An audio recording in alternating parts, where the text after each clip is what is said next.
English में एक saying है जिसका उर्दू तर्जुमा ये है कि विंटर के जो फूल हैं यानी सर्दियों के जो फूल हैं वो हमें एक उम्मीद की ऐसी सरगोशी हमारे कानों में करते हैं कि अगर कोई ब्लूम करना चाहता है, अगर कोई अपनी खुशबू बिखेरना चाहता है तो वो सख्त तरीन मौसम में भी ब्लूम कर सकता है, अपनी खुशबू बिखेर सकता है।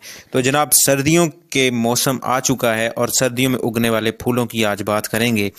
आज मैं आपको 15 डिफरेंट तरह के फूल अपने गार्डन में लगा के सिखाऊंगा, बताऊंगा कि कौन से फूल लगाए हैं, किस तरह से लगाए हैं, सॉइल मीडियम कौन सा लिया है, लगाने का क्या तरीका था, कौन सी कंपोस्ट यूज़ की है, किस तरीके से इसको लगाया और इतना अच्छा रिजल्ट मिला, आप अपनी आंखों के सामने देख सकते हैं।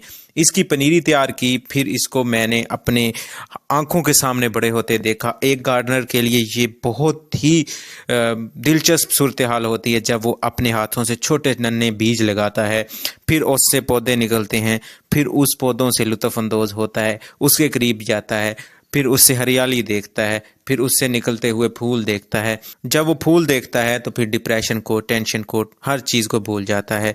आपको पता है साइंटिफिकली ये प्रूवन हो चुका है कि गार्डनिंग में गोडी करते हैं जब आप मिट्टी के साथ, तो आपको फिज़िकल थेरेपी के साथ साथ आपके माइंड थेरेपी होती है, आपके दिमाग की जो नसें हैं वो खुलती हैं, आपका माइंड फ्रेश होता है। उसी तरह से जैसे ही आप चाहे कोई भी पौधा लगाते हैं, चाहे फूलों के पौधे लगाते हैं, सब्जियों के पौधे लगाते हैं, अगर सब्जियों के लगाते हैं तो फिर आपको जो है ऑर्गेनिक खाने को भी मिलता है, आप नेचर के करीब भी हो जाते हैं। फूलों के लगाते हैं तो आपको एस्थेटिक फीलिंग्स मिलती हैं। ये सारी चीज़ें, आपका गार्डन हरा भरा हो जाता है।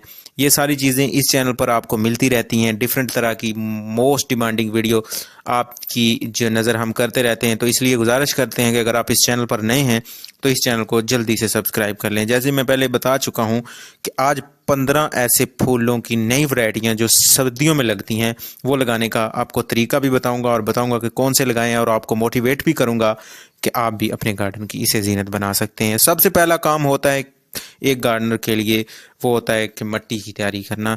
मिट्टी की तैयारी करने से पहले एक और बहुत अहम ज़रूरी काम होता है कि आपने लगाना ऐसे फूलों को या किसी भी पौधे को किस चीज़ में है। तो उस चीज़ के लिए मुझे गमलों की ज़रूरत थी, तो मैंने ये गमले लिए। गमलों में मैंने ये प्लास्टिक के 50 रुपए का एक गमला लिया और तकरीबन ये मेरे पास 20 से ज़्यादा गमले हैं, लेकिन फूलों के बीज भी मेरे पास 20 ही हैं, लेकिन मैं आपको लगा के 15 दिखाऊंगा इस वीडियो में। तो बात कर रहे थे आपका सॉइल मिक्सचर क्या होना चाहिए। सॉइल मिक्सचर में आप मैंने सिंपल भल मिट्टी ये यूज़ की, उसके साथ rice husk, one of the best thing जो आपकी मिट्टी को नरम बनाते हैं। जब आपकी पनीरी उगती है, जब आपके छोटे छोटे पौधे उगते हैं तो उनको उगने में आसानी होती है, आसानी से वो ग्रो करते हैं। इसमें राइस हस्क मिला लिए, इसमें मैंने ये वर्मी कंपोस्ट आप देख सकते हैं ये भी मिला ली।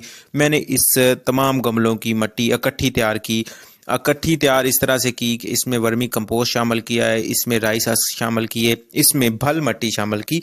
भल मिट्टी का अक्सर लोगों को नहीं पता चलता कि भल मिट्टी क्या होती है। भल मिट्टी जिसमें रेत की मकदार शामिल होती है, यानी जो नहर से जब नहर सूख जाती है उसमें से जो मिट्टी निकलती है मुख्तलिफ जगहों से इकट्ठी होती हुई, उसको भल मिट्टी कहते हैं। आप भी कब करीबी नहर देखा करें, वहाँ से ले आएँ, नहीं मिलती तो नर्सरी से ले आएँ। ये soil mixture good soil mixture होता है, इस तरह का तैयार करें। मिट्टी नरम रहनी चाहिए, यानी पानी लगाएं तो गमले में ना खड़ा हो, आसानी से गुजर जाए और जर्मिनेशन रेट भी उसमें फूलों की बढ़ जाती है। इस तरह से गमले भरे गए। गमले भरने का अमल आप देख सकते हैं कि बड़ी आसानी के साथ गमले भर के इसको मैंने जो है वो तरतीब के साथ जोड़ लिया। फिर सबसे अहम मरला होता है जब आप इतनी ज़्यादा जो है वो फूल लगाने जाते हैं या इतनी ज़्यादा सब्जियां इकट्ठियाँ लगाने जा रहे होते हैं, तो फिर वो थोड़ा टाइम टेकिंग होता है। टाइम टेकिंग इस तरह से कि मैंने फिर इनके टैग्स बनाए। टैग्स बनाने के लिए मैंने छोटे गत्तों का इस्तेमाल किया। छोटे गत्तों में इस तरह से कि ऊपर मैंने हर एक फूल का नाम लिखा, हर एक फूल जो मैं लगाऊंगा उसके फूलों के नाम लिखा। अब मैं थोड़े थोड़े हल्के हल्के आपको फूलों के नाम भी बता देता हूं कि कौन कौन से मैं फूल लगाने जा रहा हूं, फिर उसके बाद मैं आपको बताता हूं। ये 15 किस्म की वैरायटीज़ हैं। मैं आपको जल्दी से इनके नाम बता देता हूँ, ताकि बहुत सारे लोग वाकिफ़ भी होंगे कि कौन से फूल किस किस्म के होते हैं। इनके उर्दू नाम मैं आपको यहाँ नहीं बता पाऊँगा, अगर कोई जानता हो तो कमेंट सेक्शन में लाजमी बताइएगा कि कौन से फूल को उर्दू में क्या कहते हैं। तो जनाब पहले नंबर पर है वर्बीना, फिर ट्राई डेजी, फिर स्ट्रा फ्लावर्स, सेंडुरेला के seeds, straw flowers, marigold, phlox, five spot, cosmos, कॉर, डेजी, वाल फ्लावर, डेमोर, stock, hanging petunias, larkspur, cineraria, hollyhocks, my favourite, carnation, sweet William. अब चूंकि आपको नाम बता दिए हैं, फिर उस गमलों को तरतीब के साथ जोड़ा, फिर तरतीब के साथ जोड़ने के बाद जैसे जैसे उनके ऊपर टैग्स रखे, टैग्स लगाते साथ ही उनके जिसके ऊपर टैग रखे उसके ऊपर पैकेट भी उसका रख दिया जिसमें उसके फ्लावर के सीड थे। ये इस वजह से किया कि आसानी हो कि मैं जब भी अपने फूल लगाने के लिए एक तरफ से चलूँ तो उसके ऊपर पैकेट भी मिले मुझे और टैग्स भी उसके ऊपर लग जाएं तो आसानी होगी। तो दोस्तों फिर क्या किया जी, एक बाल्टी वर्मी कंपोस्ट की ले ली, आप भी देख सकते हैं। फिर मैं 1 बाय 1 शुरू हो गया। अब थोड़ा टाइम टेकिंग होता है, मैंने आपको कहा है थोड़ा टाइम लगता है इसको लगाने में। एक एक पैकेट को मैंने निकाला और फिर उसके ऊपर जो टैग्स लगे हुए थे उसके अकॉर्डिंग बीजों को लगा के वर्मी कंपोस्ट से उसे ढकने की कोशिश की।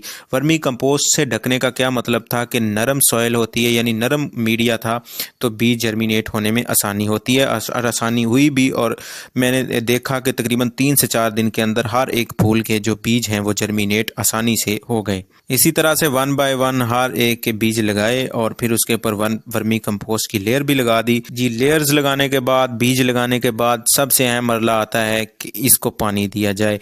पानी के लिए शावर का इस्तेमाल करें। जब भी आप कहीं पे अपने बीज लगाएं उसको विदाउट शावर पानी ना दें, क्योंकि जो बीज लगाए होते हैं वो निकल जाते हैं और बीज जो हैं वो आपके बड़े कीमती होते हैं। और मैं आपको मशवरा दूंगा कि आप जब भी बीज लगाएं तो चंद एक जो बीज हैं वो रख लिया करें। तो अगर खुदा ना खास्ता आपके बीज जर्मिनेट नहीं होते तो नेक्स्ट टाइम उसको दोबारा से आप लगा लें।